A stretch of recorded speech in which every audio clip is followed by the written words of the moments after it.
साथियों, अब हम सेकंड पार्ट में आप लोगों को जो हमारे युवा साथी थे उनके विचारों से आप लोगों को रूबरू करना चाह रहे हैं, वो नहीं हो पाए थे। तो हम हमारे युवा साथी हैं उनसे हम चर्चा करेंगे, उनके क्या विचार हैं, वो किस तरह का विचार रखते हैं सोसाइटी के प्रति या किस तरह का बदलाव लाना चाहते हैं। तो हम युवा साथी हमारे संदीप मिश्रा से मिलते हैं। संदीप, आपने सोसाइटी के बारे में आप किस तरह का विचार रखते हो वो आपने बताया, तो आप किस तरह का बदलाव लाना चाहते हो सोसाइटी?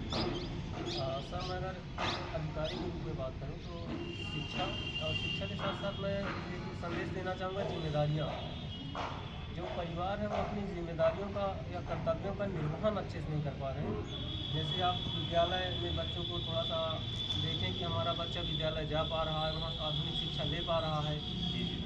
आप शिक्षक के साथ संपर्क करिए, उसके साथ कोऑर्डिनेट करिए, हमारा बच्चा कहाँ कमज़ोर है, किस सब्जेक्ट पे कमज़ोर है, इस पर फोकस करवाइए। इसके बाद जैसे मैंने आपसे चर्चा की थी कि आज का दौर जो है हमारा आर्टिफिशियल इंटेलिजेंस का दौर है। जी जी। तो शिक्षा के साथ हमें आर्टिफिशियल इंटेलिजेंस जैसे जैसे इंक्लूड होती जा रही है, बच्चों को जागरूक करना चाहिए, बच्चों को उसके बारे में बताना चाहिए।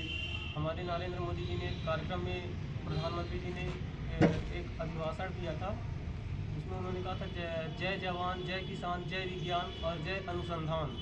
तो जैसे जैसे अनुसंधान इन्वेस्टिगेशन सेक्टर पे काम बढ़ रहा है, तो हमें भी बच्चों को इसके बारे में जागरूक करना चाहिए। इसके साथ साथ मैं बताना चाहूँगा, स्वस्थ शरीर में ही स्वस्थ मस्तिष्क या स्वस्थ दिमाग का विकास होता है।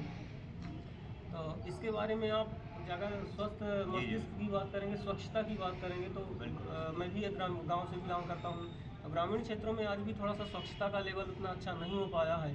तो इसके बारे में जागरूकता लानी चाहिए विभिन्न कार्यक्रमों के माध्यम से। रेडियो, टेलीविज़न, सोशल साइट्स जो भी हैं हमारे, व्हाट्सएप, टेलीग्राम, इंस्टाग्राम, जो भी चैनल्स हैं, इनके माध्यम से स्वच्छता के बारे में संदेश देना चाहिए, लोगों को जागरूक करना चाहिए। यही बदलाव है सर। ओके, बिल्कुल। संदीप ने बताया कि वह जिम्मेदारियों को, लोगों को उसके जो भी जिम्मेदारियां हैं उस जिम्मेदारी को अच्छे से उनका निर्वहन करें, क्योंकि इन्होंने कहा कि ये भी गांव से बिलोंग करते हैं। तो गांव में इन्होंने कई ऐसी समस्याओं को फेस किया है कि स्वच्छता को लेकर इन्होंने कहा कि वहाँ पर स्वच्छता को लेकर इतनी स्वच्छताएं नहीं बरती जाती जितनी शहरों में होती है।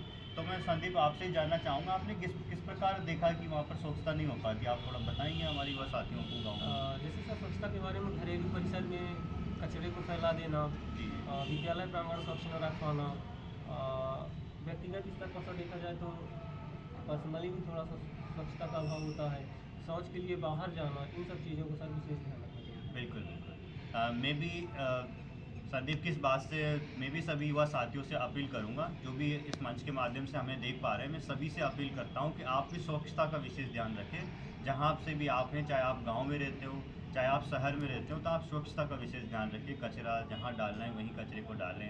उसके अलावा शौच, इन सब चीज़ों का विशेष ध्यान रखें। इन्होंने कहा, बहुत अच्छी बात बोली कि स्वस्थ शरीर में स्वस्थ मस्तिष्क का निवास करना है। तो वो जब स्वच्छता रहेगी तो निश्चित ही हमारा जो है हम स्वस्थ रह पाएंगे, और स्वस्थ हमारा मस्तिष्क रह पाएगा तो हम अच्छे से काम कर पाएंगे। अब हम मिलते हैं हमारे युवा साथी अमन से।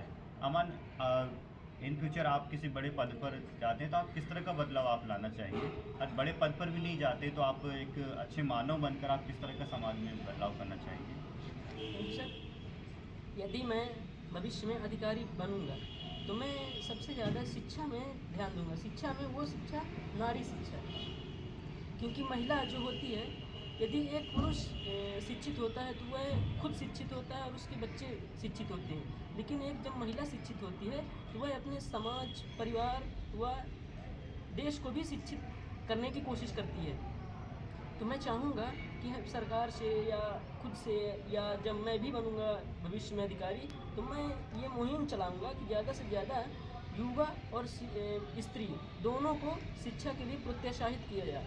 यदि मेरे से और ग्राउंड लेवल में जाना चाहूँगा तो मैं अपने छोटे मोटे जो वीडियो अधिकारी होंगे उनसे बात करूँगा कि जो भी गाँवों में जो स्त्रियाँ हैं, जो मतलब पहले नहीं पढ़ चुकी, तो मैं प्रौढ़ शिक्षा की भी व्यवस्था करूँगा कि उनको कम से कम वो अपना देश, समाज और अधिक से अधिक अपने बारे में या अपने वातावरण के बारे में जानें कि ये समाज हमारे मतलब बीच में चल क्या रहा है। कि कैसा हमको मतलब देश में जो महिलाओं को सम्मान किस तरह का दिलाना है, किस प्रकार शिक्षा को आगे बढ़ाना है।